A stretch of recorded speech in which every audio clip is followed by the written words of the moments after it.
Hey everybody, it's Steve with Sky194, and I appreciate you taking the time out of your day to stop in and visit and check out my video. And I had a request for a setup for the AMG EVO here at Brands Hatch, and I thought I had one, but I guess I must have overlooked it. Because usually the AMG, I do drive it often, and I'm pretty sure I thought I had one, but I guess I just messed up and kind of overlooked it. Brands Hatch isn't one of my favorite places or anything, so I guess I just didn't do it. But the AMG, I do. I mean, I really like driving the AMG. It's a great car, and this is a livery I got again, custom livery I got off of Race Department. Awesome Golf livery, looks great. Awesome job. But we're going to just do a quick lap here, and we'll go over the setup. It's running really, really good for me, my pace anyway. So let's just do a quick lap.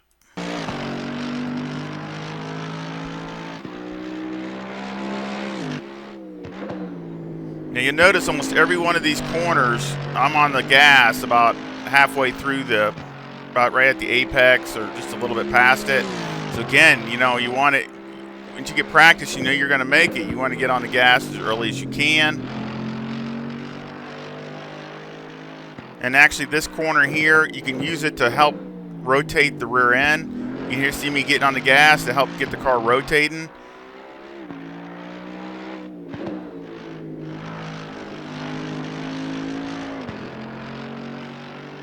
Same thing with this corner. It rotates really good, so you don't need to crank a lot of steering in it either.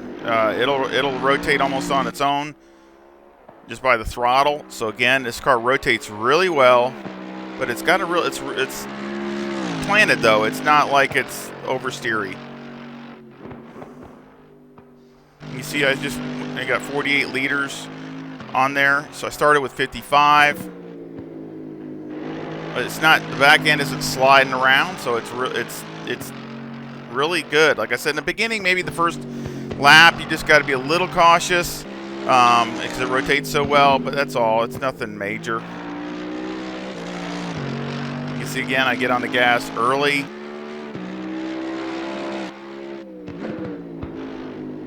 Same here. I'm already, again. You can almost feel the back end rotate that much, and it's going to be fine, and then you're good to go. That was a 123.99, barely into the 23s, but that's really good for me.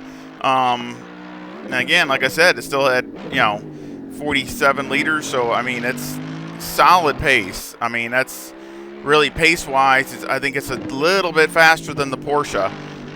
So I mean it would be really tight between the two, I mean, as far as my pace, and so I don't know what it would qualify at. Again, my qualifying, if you set it up to where it was specific, I'm sure it would be down in the, mid 23s.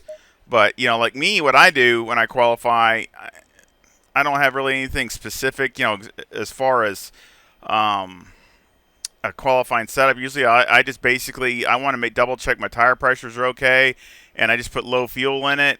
But I don't put so low that I only do a couple laps. I want to actually get into my rhythm, and tires are up to temperature and all those things. And really, if qualifying rubber, I'm not sure if it's even on it or not. It might be, but I usually do 4 or 5 laps. So at least, and that way I'm getting in the rhythm and I'm burning the fuel down, and I'm trying, in the beginning, I'm just kind of going through finding a good, comfortable pace, and I can just keep pushing a little harder, a little harder, a little harder. And, by the time I'm hoping that time I get down around, the last bit of fuel, I can try to go for it. That's how I try to do it.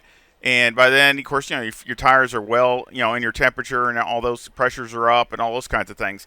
So, again, that's why I just leave the pressures and the brake ducts and things just like I would in the race. I don't change any of that stuff. I just basically, the only thing I usually do is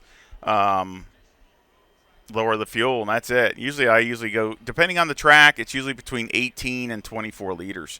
That's usually what I start at, depending upon if it's a track that burns a lot of fuel or not.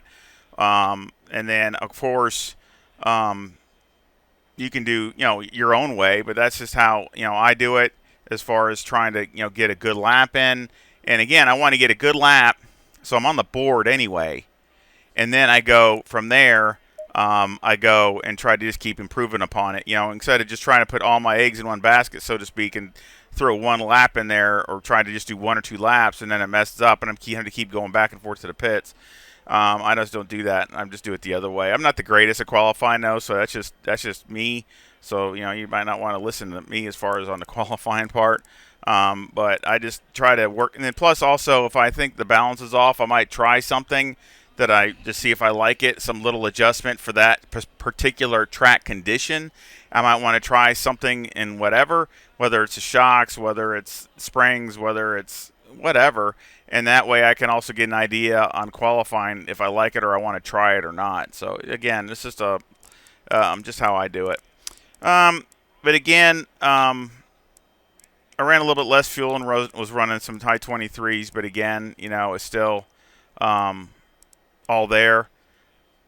I did a lot of laps, mainly a lot of low 24s, lower to mid 24s, but then I changed a few things, and I instantly dropped 2 or 3 tenths. So, again, just changing the balance, just tweaking on the balance, not like major changes, just tweaking on the balance, and I dropped 2 or 3 tenths. So, again, but this isn't the first time. I've been actually working on this, again, for a little here, a little there, when I can get time to do it.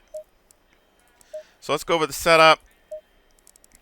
Got 24.3. Oh, wait a minute. Let's go to the other. This is the one I was kind of messing with. But yeah, 24.3 left front, 25.7 left rear, 26.2 right front, and 26.4 right rear. The toe's negative 0.2 with the camber at negative 3.6 on the left front, negative 3.4 on the right front, and the caster at 12.5. The toe on the rear is positive 0.05 with the camber at negative 3 on the left rear, negative 2.8 on the right rear. Here, really not a lot to try. I mean, you might want to take a little negative toe out of it if you think, as far as the wear. It's one thing I didn't try. I did take some of it out once, but it didn't seem to make any difference, and I like the way it turned better with like this. But the one negative thing about the setup is that the tires are fine on the right, but on the left, the left front wears a lot faster than the left rear. Unfortunately, a lot of that's the AMG. It's the advantage of a mid-engine or like the Porsche, the rear. It kind of keeps it even because it usually wears the rears faster. So again, it's one of those things where I tried to do the best I could with the wear, but that's just the nature of the beast, so to speak. So again, you could try that just to see if you like it. It have a little bit less turn in, but it might be all right. Take some of this out. I would, you could drop it all the way to probably 0.1. You'd probably be fine. I did try it less, but like I said, I didn't like it. So, but again, that's something you can try. Let's see. Other than that, everything else is pretty good. I got the spread on the inner to outer is a little wider again than I'd like. But, I mean, again, that's what I tuned it to what the car likes, I should say. I mean, compared to what I usually do, usually where I get it is around, 3 degrees separation, but I think this is actually 4 or a little over sometimes. But, I mean, the car seemed to be liking it, so that's the way I went. So, again, I did try a couple different with the negative cambers, but I actually went, and that's another thing, that's why I raised the negative toe a little bit, because of the negative camber. It loses, when you go more negative camber, you lose your turn in. So, the more negative camber you go, even though this isn't a lot, but it just seemed you start losing the feel, and of course, especially as you go later, you do, a 30-minute race, or like LFM, 25 minutes, whatever, and by the end, it's just you're cranking a lot more steering into it than you did at the start. So again, that's why I go that with the toe. It kind of helps that. Electronics are 4 and 4.1. Fuel, again, I just started off with 55 liters. It's no big thing. Wear was, like I said, you can see like the wear here is more than what I like. I mean, that's just the beginning. So see, here's not bad. It's almost equal, and sometimes it's equal. But this left side, it ends up wearing the left front, faster than the left rear. And I wish I could do better with that. But that's the way it is. Mechanical got 7 on the anti-roll bar. I'm going to put this at 57. It keeps it from rotating too much in the very first couple laps. Steering's 12. Springs are all the way down at 130,000 with a bump stop rate of 700 and a bump stop range of 2. And on the rear, the springs are 107,000 with a bump stop rate of 900 and a bump stop range of 10. Anti-roll bar is 3, and the preload on the diff is 140. So again, I tried different spring combinations, stiffer on the front, leather click on the rear. I've tried lots of different anti-roll bar combinations between the front and the rear. I've tried that.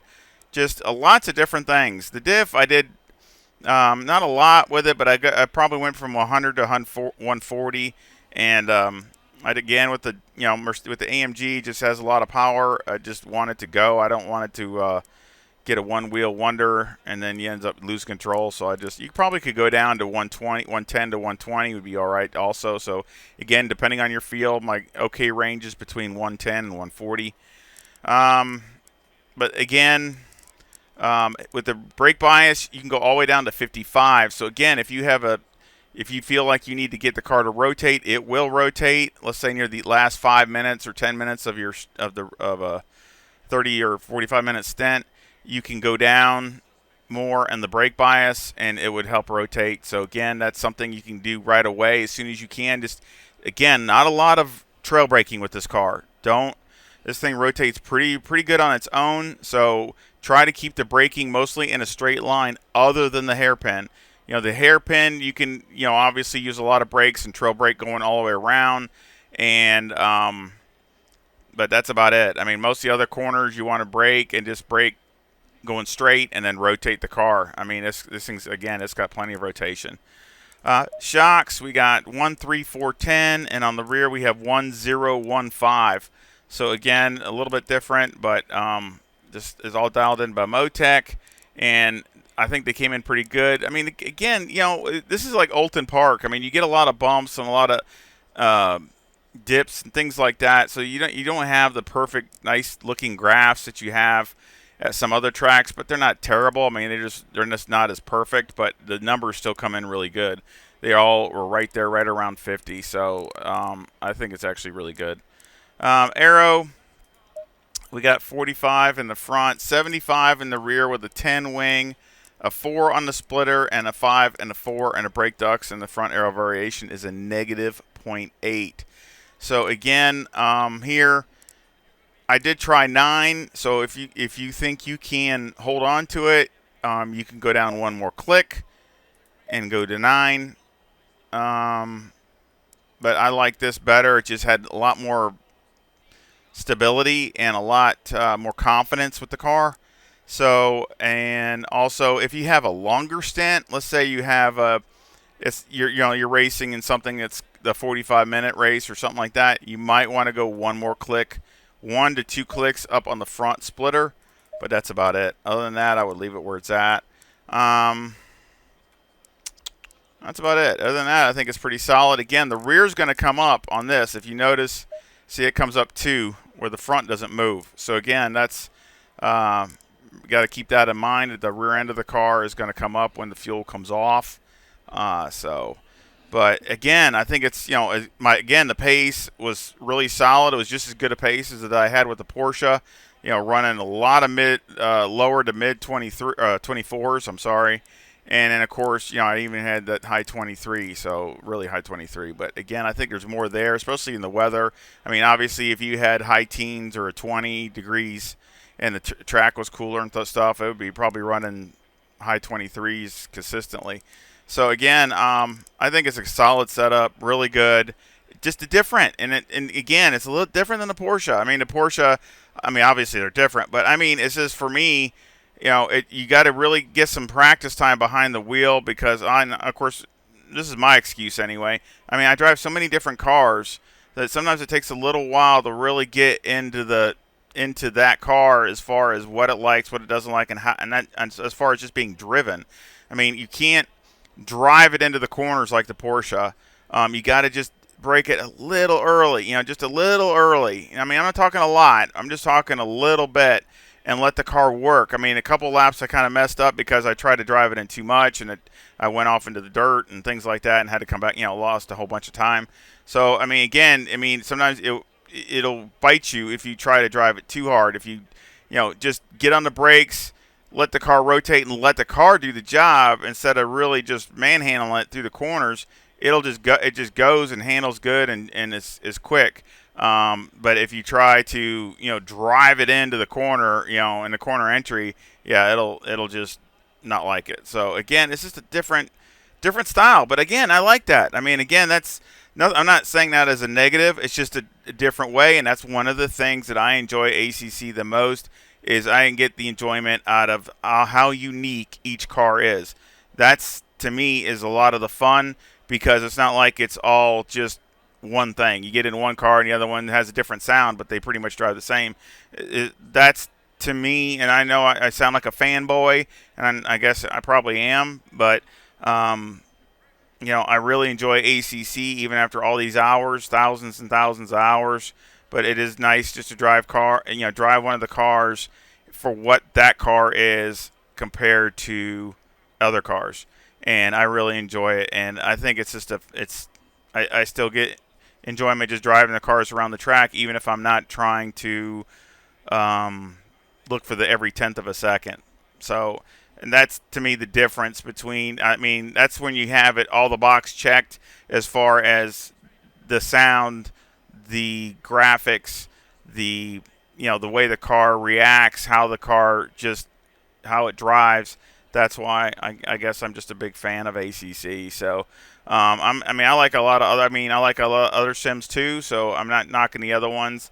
I just prefer driving ACC. I wish I had more time to drive the other ones because there's some other ones I really like also, but it just my time is always so against me. So again, I really appreciate it. I hope I'll leave a link to this setup in the description. Again, I probably blabbering. I just like talking to all my sim racing friends. This is really the only enjoyment and fun that I really have is sim racing. So again, I really enjoy talking to everybody, and I really enjoy racing with everyone. And I hope you give me a like and subscribe. And a link to this setup, of course, will be in the description. And all my setups are always free. So it might not work for you, but if it doesn't, the only thing you've lost is the time. You haven't really lost any money or anything. So again, I hope you share and watching the whole video is great support. So I appreciate that, and I hope you come back and visit again really soon. Y'all take care. See ya.